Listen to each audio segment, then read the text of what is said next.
Comic verse एके अपने मोहित भाई, जिनका कॉमिक बुक्स का ज्ञान अपरंपार है, जिनकी थ्योरीज को अपने दोस्तों में बताकर मैं खुद अपने ग्रुप का जीनियस बन चुका था। वो इंसान जो अगर किसी चीज में घुस जाए तो उसे खोद के रख देता है। आज सीक्रेट इन्वेजन के अपने फिनाले की वीडियो में वो इतना गलत कैसे हो गया, इस बात से मैं खुद शॉक हूँ कि वो बंदा इसकी प्रोजेक्ट ए की थ्योरी यूट्यूब तो क्या आई थिंक पूरी कम्युनिटी में अनबीटेबल है, आज उसकी अपनी स्पेशलिटी वाले जॉनरा में उसकी थ्योरी कैसे गलत हो गई। क्योंकि अपनी इस वीडियो में अपन इसी टॉपिक पे डिटेल में चर्चा करेंगे कि आखिर अपनी सीक्रेट इन्वेजन के फिनाले के एपिसोड के ब्रेकडाउन और थ्योरीज वाले वीडियो में मोहित भाई ने ऐसा क्या गलत बोला और क्यों। But before that all, hello everyone, you are watching the movies Gyaan. तो फिर चलो यार मिलते हैं। अब देखो, मैं जानता हूँ कि मैन ऑफ कल्चर की ऑडियंस कितनी ऑनेस्ट है, क्योंकि अगर इन तीनों बंदों में से कोई किसी एक को भी अगर गलत बोल दे तो मैं खुद उसका जबड़ा तोड़ के उसी के हाथ में देने की कैपेबिलिटी रखता हूँ।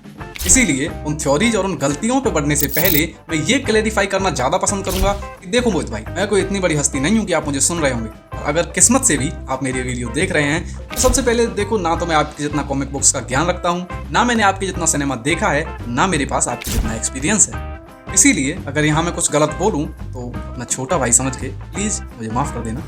But as one of your regular viewer and one of your biggest fan, इतना ज्ञान तो अपन को भी हो ही गया है कि आपकी बताई हुई आधी से ज्यादा बातें तो मैंने भी नोटिस कर ही ली थी, बट उन पे मैं वीडियो बनाऊंगा। जब मैं ये सोचने बैठा तो ये सारी थ्योरीज मुझे गलत फील होने लगी, तो फिर मैंने वो वीडियो नहीं बनाई। अगर सच बताऊं तो मैं सीक्रेट इन्वेजन पे वीडियो इसलिए भी नहीं बनाने वाला था क्योंकि भाई मेहनत काफी हो जाती है और जब व्यूज नहीं आते तो अपन भी काफी डिमोटिवेट हो जाते हैं। But now you give me this opportunity, so thank you.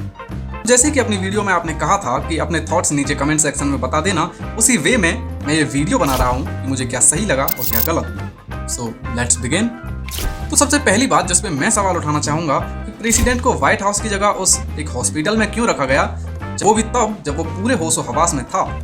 तो इसका सबसे पहला मेरा जवाब होगा कि उनको फ्यूरी वहां लेकर आए थे क्योंकि वो खुद पुलिस से बच रहे थे और व्हाइट हाउस पर जाने पर मे भी उन्हें अरेस्ट होने का डर था, इसीलिए वो वहां नहीं गए।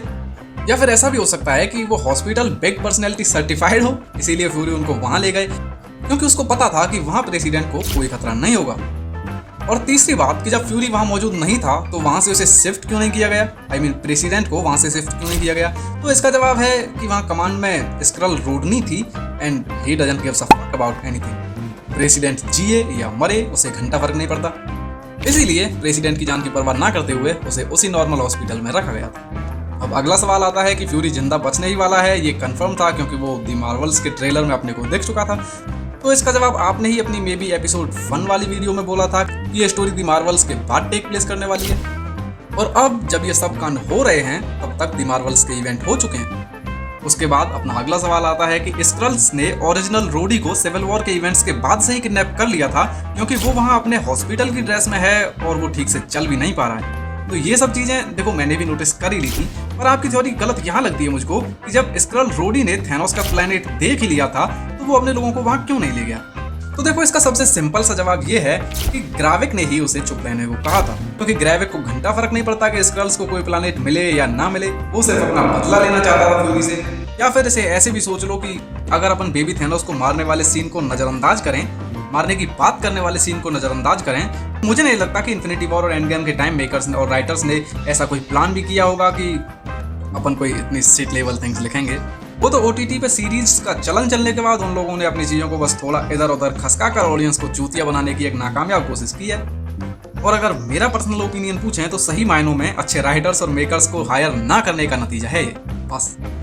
इसके बाद ग्रेविक ने जब खुद हार्वेस्ट कलेक्ट किया था तो वहीं से उसने खुद से क्यों नहीं उसे जुगाड़ लगा के चुराया या फिर छुपा के कहीं रख दिया।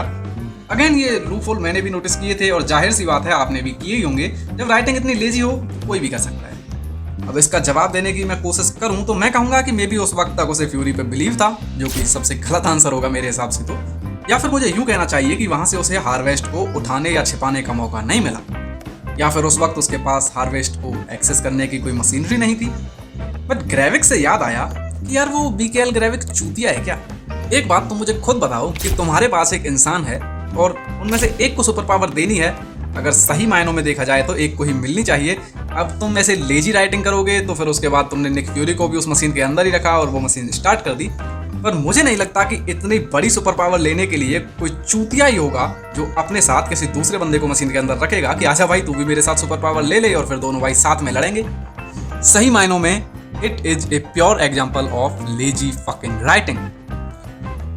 अब देखो, मैं कोई इतना बड़ा जीनियस नहीं हूं कि मैं मोहित भाई के काम में कोई नुक्स निकाल सकूं। मैंने यहाँ पर कुछ फैक्ट्स जो मुझे ठीक नहीं लगे उनको एक्सप्लेन करने की एक कोशिश की है। अगर मैंने कुछ गलत बोला हो तो आई एम सॉरी। बट अब तुम्हें ये सीरीज कैसी लगी थी तो मुझे नीचे कमेंट सेक्शन में जरूर बताना। मुझे तो एक over budget mid and average series ही लगी मार्वल की तरफ से, जिसकी राइटिंग बहुत ही पुअर थी, स्पेशली लास्ट के एपिसोड में। और हाँ, मैंने यहाँ पर मोहित भाई की गलतियां निकालने की कोशिश नहीं की है। अगर मैं ऐसा कोई करता, अगर मैं यहाँ निट पिकिंग करता, तो सोनिया को सोफिया बोलने वाली बात को भी मैं रख सकता था।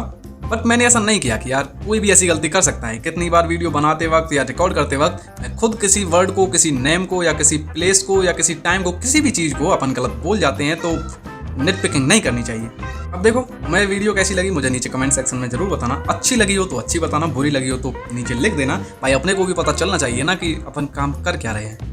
मेरे सोशल मीडिया हैंडल्स तो मैं नीचे ही डिस्क्रिप्शन बॉक्स में मिल जाएंगे। अगर वीडियो अच्छी लगी हो तो वीडियो को लाइक कर देना, चैनल को सब्सक्राइब कर देना ऐसी और मोर इंटरेस्टिंग वीडियोस देखने के लिए। मैं मिलता हूँ आपसे अगले वीडियो में। मगर तब तक के लिए keep watching movies, keep watching movies ज्ञान।